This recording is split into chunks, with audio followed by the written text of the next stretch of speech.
একই দিনে গণভোট এবং নির্বাচন একই দিনে হতে পারে না। কেন পারে না? যেহেতু আমাদের সংবিধানের নির্বাচন পোর্শনটা জাস্ট অফ, এবং দেশ চালাচ্ছে অন্তর্বর্তীকালীন সরকার, সাংবিধানিক প্রধানমন্ত্রী দেশ চালাচ্ছেন না। যেহেতু সাংবিধানিকভাবে শুধু প্রধানমন্ত্রীর কথা বলা আছে, যেখানে তত্ত্বাবধায়ক সরকারের কথা বলা নাই, অন্তর্বর্তীকালীন সরকারের কথা বলা নাই, সুতরাং সেখানে সংবিধানের দোহাই দিলে চলবে না। ওখানে নির্বাচন প্রসঙ্গ জাস্ট অফ।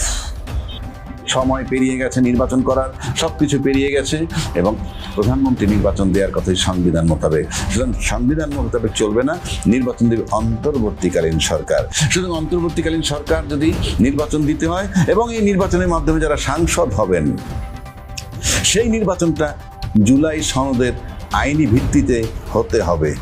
জুলাই সনদের আইনি ভিত্তি হবে আগে, তারপরে নির্বাচন হতে হবে। সেক্ষেত্রে গণভোট অবশ্যই আগে হবে। একই দিনে যদি হয়, কোন সংবিধান মোতাবেক নির্বাচন হবে?